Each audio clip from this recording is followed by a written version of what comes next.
Today, I want to talk about how technology is ruining the gays. The problem that I want to talk about today is young men, minors, gay teenagers going onto grindr and hooking up with men 2 times, 3 times, and even 4 times their age at a very, very young age. So if you are not gay, or if you just don't know what grindr is a gay dating app. I say dating because it's really a hookup app. The most popular gay app is definitely grindr. It's location based, so the closest person to you is going to be the next profile that you see, and it just goes in a row. You probably see like 50 to like 100 people. I posted this TikTok. It got a lot of traction. There must have been an angel by my side. And I just felt like there was more to it. I saw people saying they started in the 8th grade. I saw people starting at 14, 15, 16, really young ages, and getting involved in sexual activities with strange men who they have no idea their motives, their intention, if they're being truthful in the fact that they just want to have sex. That's weird, to want to have sex or to want to have sexual relations with a minor. That's really weird. And I think that we need to talk about it more, and I think we need to protect our youth more. So that is the problem. I think what's causing the problem is, from my experience, there was not a lot of gay people at my school. We grow up and people start dating, people start having boyfriends and girlfriends. People in the LGBT community, gay men, they also want to date boys. They also want to date people at their school. And they also want to do all the other things all their other straight friends are getting to do, but they have been deprived of that because there may be no other gay people at their school. Me, myself, I think there was, I don't even know, I think there was like 2 or 3 gay people that I knew.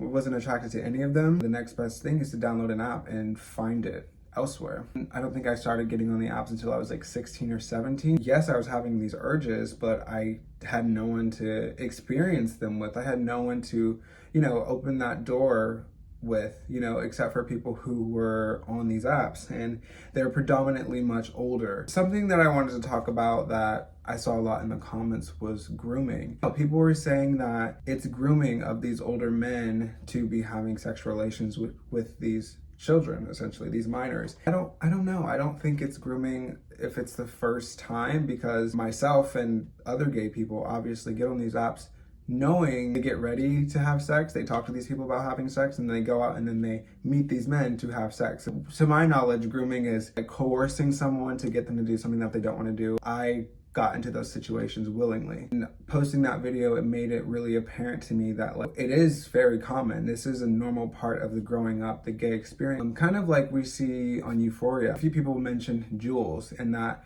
relationship. If you don't know what Euphoria is, go watch it right now. Euphoria is a HBO show that actually just came out this past Sunday, revolving around high school kids and their experience, and there's drugs, sex, there's some gayness in there. And Jules specifically, she goes on, I don't know if it's grindr per se, but it's an app where you go meet and hook up with people. And Jules is like, I don't know, 15, 16, and she's meeting this man who is probably like 40 years old. I feel like that really put it on the map that this is a thing that happens and it needs to be talked about more. And they definitely, now that I think about it, they're creating conversations around it. And I think that that's so important, just being aware of that it is happening. If you aren't gay, or if you haven't heard of grindr, if you don't know about the whole gay hookup scene, Jules's episode of hooking up with that older man, it actually can kind of relate to it, and I feel like a lot of people could. It's really telling of what that experience is like and how it happens and what's the aftermath of it. If you watch the show, you know that Jules isn't necessarily loving the experience. I mean, from the looks of it, it doesn't look like she loves it. And I would say all of my sexual experiences I did not necessarily like, which is so weird to say. You think that if you do it and you do it again and again, you would like doing it. But there's something about it that, I don't know, like you just do it. Like, it's just like, you like everything but actually doing it. You like the attention, you like that someone is attracted to you, you get validation, and I don't know, but for myself, up until recently, I'm almost 22 now. Now I've actually started enjoying sex, and I have a partner now, and it's more meaningful. And I don't know, I just thought that that was really interesting. I think what's really concerning is the men that know that you're young. They all know. You know what a 15-year-old looks like. You know what a 16-year-old looks like, except for a few exceptions, obviously. And most gay men look like young gay men, For the most part, I don't want to generalize. I have a very good feeling that all the men that I was ever with when I was underage, they had a very good feeling that I probably could have been underage. That's really scary and it's weird. It's gross. Like, I don't care if you're 17 about to be 18. Like, that is really weird for a man twice or three times your age to be sexually attracted to you. I don't know. I think that's really weird. No, that just sounds gross to me. Like, I've never liked anyone younger than me. Even now, I'm 22. I just thinking back on the men that I was with that were way much older than me. It's sickening. Like, I think back now on it and I'm like, you guys are nasty. Like, how could you feel any sexual feelings to or towards a baby? Like, I was literally a baby. I don't know how we fix that, but that's gross. Someone said in the comments they weren't brave enough till they had their own car, but they still regret going to that hotel. But I know exactly what he means when he said, I regret going to that hotel. I have a hotel that I regret going to as well. I really would love to know, like in the brain, why we do these things. I was at a hotel, I met this guy and he was like 34. I hated it. It was awful. I cried. I mean, he didn't see me crying, but like, I was not enjoying myself. I was disgusted and I was like, oh my God, what am I doing? I miss my boyfriend who was like my age. Like, I didn't think that I would have this much to say about it, but it's so interesting the shit that we've gone through just because there's not enough gay people around us to experience it with them, of, you know, kids who are our own age. It's just scary that some of them can't do it with their peers and they have to outsource that to much older people. This person said, I'm glad smartphones didn't exist when I was a kid because that would have been me as well. This experience that we're all having, I'm assuming this is a gay man, because it's so readily available. You can just download an app and there's really nothing barring you from getting on there. Yes, someone can ban you for being underage, but obviously that's not happening.